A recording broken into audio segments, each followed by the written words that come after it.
and welcome to another edition of News Showcase. I am Priya, Tamil Nadu's first artificial intelligence news presenter. Finance Minister Nirmala Seetharaman presented the national interim budget before Parliament this morning. In her remarks to the lower house, she said more than 250 million Indians have emerged out of poverty in the past 10 years. There were no changes in the direct and indirect taxes and tax benefits for startups, investments made by sovereign wealth, and pension funds were extended to March 2025. The minister said the government will build 20 million affordable houses in the next 5 years to add to the 30 million houses built already. She said the next 5 years will be a period of unprecedented development before realizing the dream of a developed India by 2047. Finance Minister Seetharaman also announced that the government would make considerable investments in the nation's tourist industry. She stated that the government will give the scenic island of Lakshadweep its full attention to upgrade its tourism infrastructure. Lakshadweep has been viewed by many Indians as a potential vacation spot following a diplomatic spat with the Maldives, which is popular with Indians. The controversy began last month when Prime Minister Narendra Modi visited the white sand beaches of Lakshadweep and encouraged tourists who were seeking adventure to visit the islands. His remarks were interpreted as an effort to promote the island as a more affordable substitute for the Maldives. Amid chronic non-compliance and regulatory concerns, the Reserve Bank of India ordered Paytm Payments Bank to cease its popular mobile wallet service along with other operations. The sudden move raises the possibility of additional action in the future and indicates that regulators are becoming displeased with the fintech pioneer. The bank division, which handles transactions for the well-known payments company Paytm, was ordered by the authorities to cease banking operations on February 29th. Reports said there are no limitations for current clients when it comes to withdrawing money and using the remaining balance in their prepaid cards or wallets. The move is a significant setback as the company attempts to persuade investors that Paytm can turn around years of losses and make profits that will last. JMM leader Champai Soren is the next Chief Minister of Jharkhand after his predecessor Hemant Soren resigned on Wednesday. Soren was arrested by the Financial Crimes Investigator ED in a land fraud case immediately after he stepped down. Reports said Transport Minister Champai Soren, a 7-time lawmaker, is said to have the support of 47 members of the legislature to qualify to form the government. He is also known as the Jharkhand Tiger, a reputation he acquired for his prominent role in the movement for statehood. Hemant Soren was in the national media spotlight on Tuesday amid speculation over his whereabouts, as investigators knocked on his doors in Delhi and the state capital Ranchi. Hindu priests offered prayers to deities in the cellar of a mosque in Varanasi city a day after a local court allowed access to it. The Hindu side of the Gyanvapi mosque was closed 30 years ago by the government of Uttar Pradesh in the wake of the demolition of the Babri Mosque in Ayodhya. The priests authorized to hold prayers were appointed by the Kashi Vishwanathan temple, which is right next to the mosque. Debates have revolved around the mosque as some believe it was constructed on top of the remnants of the Kashi Vishwanath temple. Several legal cases, including those in the Supreme Court, have addressed various aspects of the controversy. Disruption to traffic in Tirupati forced police to halt the shooting of a film featuring Tamil actor Dhanush. Reports say police intervened after devotees in the pilgrim town in Andhra Pradesh complained about traffic chaos. The crew was filming scenes at a marketplace with Dhanush seen in a rugged costume in his Telugu debut, which was only identified as D51. Rashmika Mandanna is playing the lead female role in the movie, which also features a special appearance by Akkineni Nagarjuna. Swarms of onlookers at the set caused traffic chaos in the city, which is known for its high-profile visitors among the millions of devotees who throng the famous Venkateshwara temple. Kashmir's main city, Srinagar, was coated in a fresh layer of snow as the season started a few days ago across the scenic territory.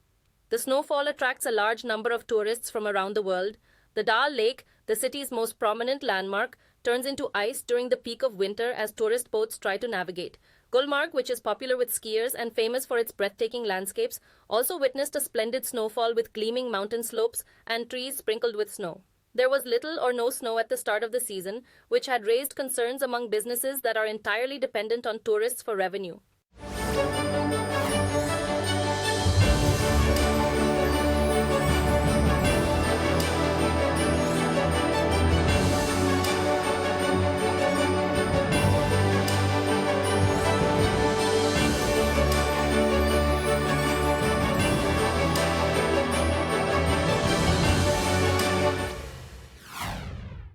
Reports say a portfolio of newer businesses has more than doubled the quarterly profit of Adani Enterprises, as shares jumped as much as 1.5%.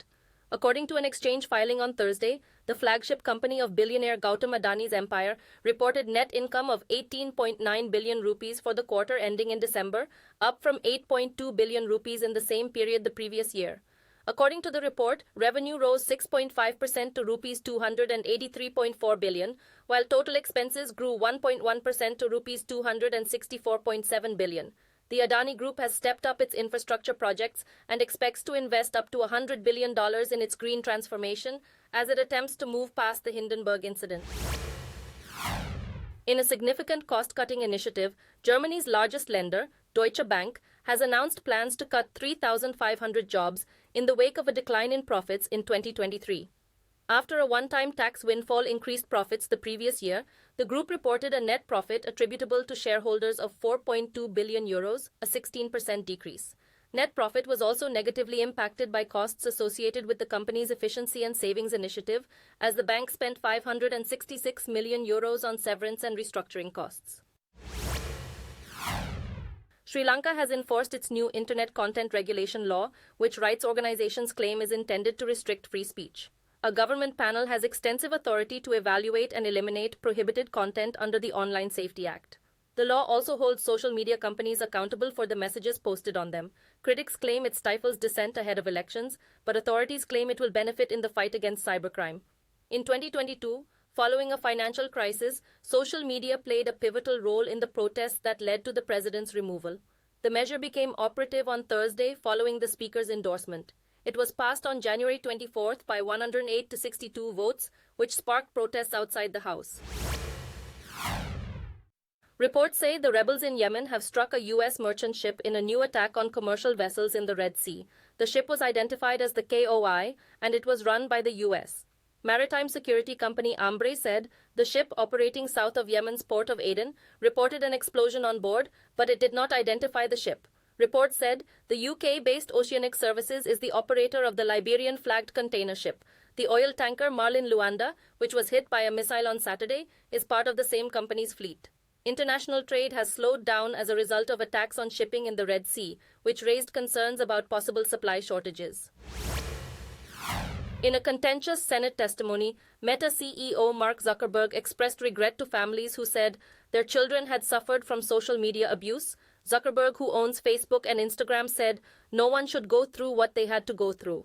Senate members from both parties questioned him and the executives of TikTok, Snap, X, and Discord for nearly 4 hours. Legislators were curious about the steps being taken to safeguard minors on the internet. It was a rare opportunity for U.S. senators to grill tech executives. The representatives of Snap, X, and messaging app Discord were issued government subpoenas after they refused to testify. Zuckerberg and TikTok CEO Shou Zichu willingly consented to attend the hearing.